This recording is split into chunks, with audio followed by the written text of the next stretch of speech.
Bueno, Ignacio, bienvenido a Código País otra vez. Buenas noches, Aldo. Buenas noches, Gabriela. Un gusto estar aquí. Muy atento a Argentina, me imagino, ¿no? Los uruguayos están muy atentos por lo que está pasando en Argentina y como titular les puedo anticipar que, a mi entender, un poco desmedidamente. Desmedidamente ¿Sí? Porque, afortunadamente, lo que pasa en Argentina cada vez impacta menos en Uruguay. Y esto es una tendencia que ha venido dándose a lo largo de los últimos años. Buen comienzo para empezar a meternos en el tema, ¿no? Porque a veces uno tiene la sensación de que dependemos mucho de Argentina, pero el escenario ha cambiado un poco en ese sentido. Sí, o sea, si nos comparamos con 15 años a esta parte, ha cambiado mucho. Ajá. La dependencia ya sea en las exportaciones, ya sea en el sistema financiero, la exposición que había a los argentinos es mucho menor hoy que lo que era hace 15 años. Obviamente estamos sesgados porque estamos culturalmente, como se comentaba en la mesa anterior, Sí, muy arraigados con Argentina, estamos muy expuestos por los medios de comunicación, pero la realidad es que es mucho más relevante para el Uruguay hoy lo que está pasando a nivel financiero internacional con las tasas de interés, por ejemplo, de la Reserva Federal, que en diciembre ahora se resuelve si suben o no, Ajá. o lo que está pasando con el modelo de crecimiento chino, con el impulso del consumo y lo que puede afectar esto al precio de los alimentos que Uruguay produce y exporta. Esto hoy en día, dada la estructura productiva del Uruguay, es mucho más relevante que lo que pase o deje de pasar en la vecina orilla, tanto para mal como fue en los años anteriores o como potencialmente puede ser para bien con el nuevo gobierno que estabilice la situación en Argentina. Claro. Una, por ejemplo, de las cosas que la gente se plantea, y varios analistas incluso lo han planteado, es que bueno, la situación en Argentina es un poco insostenible a nivel, y es esperable como un sinceramiento, digamos, a nivel de precios, a nivel de decir, ¿cree que Argentina va a devaluar? ¿Y qué pasaría en ese caso? ¿Aún en ese caso no tendría un gran impacto en Uruguay? Argentina va a tener que devaluar, pero cuando se habla de devaluar en Argentina se habla del tipo de cambio oficial, que es el que está en 9,5 pesos argentinos por dólar hoy en Buenos Aires. Lo cierto es que a Uruguay ese dólar importa para la exportación de bienes, y en Uruguay es el 4% nada más del destino de nuestras exportaciones argentinas. El dólar blue o el paralelo, que es el que realmente nos importa a nosotros por el turismo, que entendámonos bien, Uruguay recibe más dólares del exterior por turismo que por carne y que por soja. Es el principal rubro de ingreso de divisas que tiene el país. Y los argentinos son el 60% de todos los turistas que entran a Uruguay. Entonces, ese es el principal canal que Argentina afecta a Uruguay y responde fundamentalmente a el blue o a dólares paralelos como el dólar tarjeta, que ya están en niveles elevados, están en torno a los 15. De hecho, la devaluación que se habla del gobierno argentino es básicamente la unificación del dólar oficial con el dólar paralelo en un punto medio, se habla de 14. Entonces, en algún sentido podría hasta bajar el valor del dólar blue y en algún sentido beneficiar a el turismo hacia el Uruguay, no solo por la baja, sino también por el levantamiento del cepo cambiario, que implica que va a poder acceder el argentino libremente a la compra de dólares, lo que no ha podido tener muchos años a esta parte. Entiende ese camino. La parte turística es fundamental para Uruguay, ¿no? Dentro de todo. Desde tu punto de vista, ¿cuáles son las medidas que Uruguay, dentro del contexto que tú ya has planteado, ¿no? pueden ser esperables para Uruguay? Uruguay espera que se den así. El cepo cambiario es uno, por ejemplo, ¿no? El cepo cambiario... ¿Cómo afecta al turismo? Macri ya anunció, lo confirmó hoy, después de dudas, que el 11 de diciembre se va a levantar el cepo cambiario con la expectativa, y esto es la clave que se maneja en Argentina, de que la confianza, por algo la palabra más repetida por Macri desde el domingo a la fecha es confianza, confianza, confianza, porque la salida exitosa del cepo cambiario depende de la confianza que pueda generar este nuevo gobierno. ¿En quién? En los fondos internacionales y en los argentinos incluso, que tienen sus dólares guardados ya sean debajo del colchón o en los cofres Ford o en otros países que los pueden volver a repatriar. Se habla de 50.000 millones de dólares de argentinos fuera del sistema argentino, muchos en Argentina, pero fuera del sistema financiero. Bueno, es clave para liberar el mercado de cambios tener un sustento de dólares. ¿Para qué? Bueno, para que haya oferta necesaria para que la gente pueda adquirirlos y no haga que el precio se vaya más allá de lo esperado porque no hay dólares en el mercado. Claro. Bueno, eso es la clave exitosa de la salida, la confianza que pueda existir, y eso es lo que más se está insistiendo el gobierno argentino. Bien, entonces, ¿desde acá qué podemos esperar? ¿Tú sos optimista? ¿La ves bien? ¿O hay que esperar un poco todavía para ver cómo evoluciona todo? Acá lo que podemos esperar de Argentina, hay mucha incertidumbre para Argentina.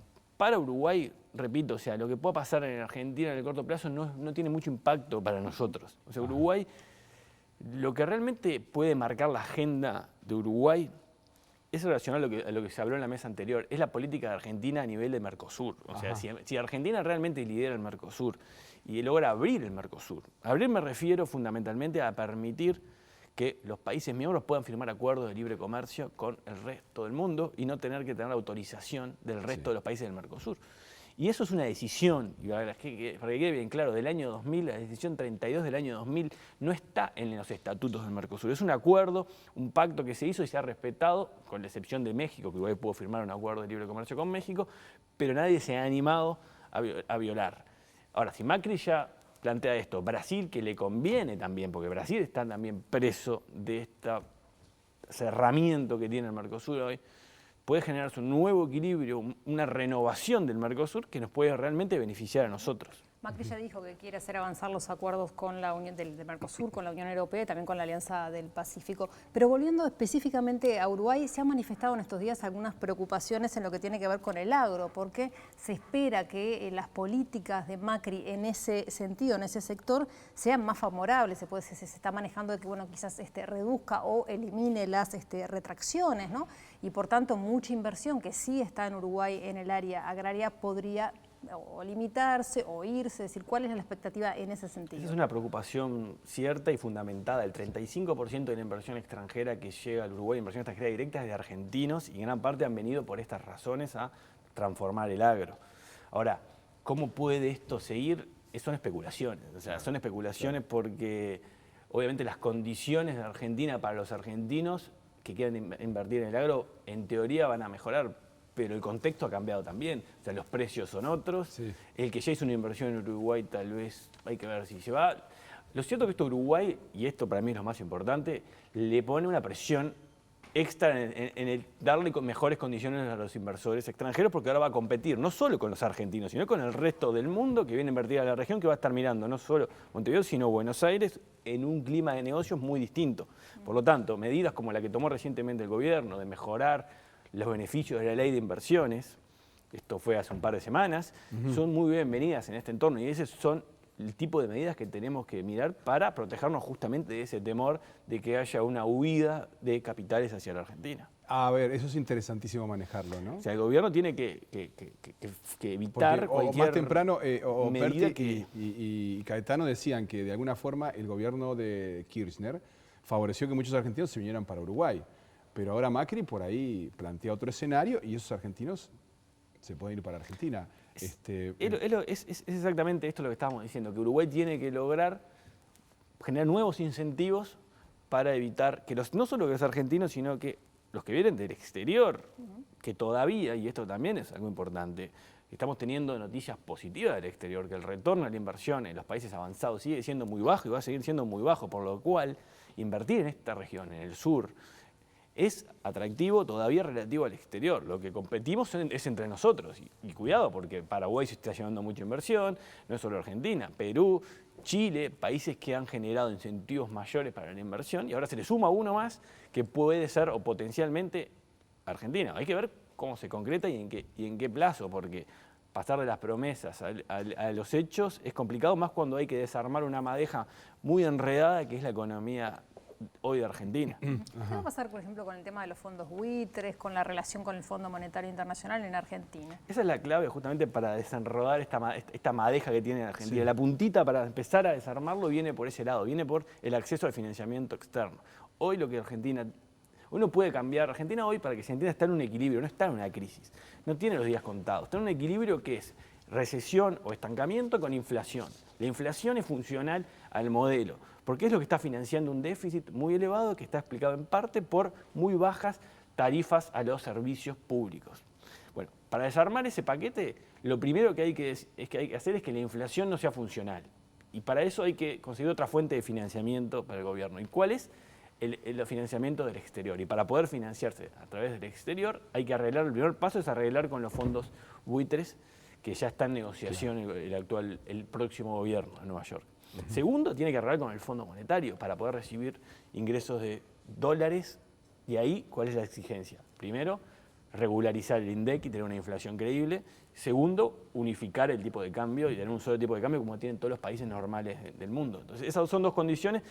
Al fin y al cabo, ordenar la casa es condición necesaria para poder conseguir financiamiento externo y esa es la condición necesaria para empezar a arreglar la economía, generar nueva inversión y generar nuevo crecimiento. Y pasar de un modelo que está hoy, alta inflación, bajo crecimiento, pero no crisis financiera. ¿Por qué? Porque la deuda sigue siendo muy baja y el sistema financiero sigue estando sólido. Esa es una diferencia con el año 2001 y por lo cual esto se ha perpetuado durante 4 años, esta situación en Argentina. ¿Cuánto hace que escuchan decir Argentina se va a caer, se va a caer, se va a caer? Y no se cae. ¿Por qué no se cae? Porque no está en crisis, sino está en una situación muy complicada que puede durar muchos años. En los 80 duró muchos años de estancamiento con inflación. Pasar un nuevo equilibrio de crecimiento con inversión y baja inflación, la clave, la llave para eso es tener acceso al financiamiento. Ignacio, una línea externo. final de tu opinión con respecto a Prat Gai como futuro ministro de Hacienda y 6 ministerios. Bueno, Prat Gai es un reconocido economista con una amplia experiencia, ya tuvo experiencia en el gobierno argentino, y la idea de los 6 ministerios es más que nada simbólica. Yo creo que aquí lo que se marca es un contraste con los superministros como Kicillof o anteriormente Cavallo, que tenía superpoderes. Acá se habla de equipo. Esto es un equipo y se han delineado las áreas de las distintas áreas relacionadas con la economía, encabezadas por, directamente, no totalmente, porque no es que Prat Gai tenga el dominio de todo, sino que coordina y va a estar muy equilibrado el trabajo. Ignacio, ha sido un placer contar contigo una vez más aquí en Código País. El gusto fue mío, muchas gracias. Gaby, ¿vamos cerrando por acá? Sí, nos vamos cerrando con un cierre muy Qué especial. cierre, Tuvimos un abrazo. adelanto en el corte mientras que Sí, probaban totalmente, la prueba de sonido. sonido que tuvimos por acá. Un abrazo para Alfonso, que la semana que viene ya está con nosotros de vuelta.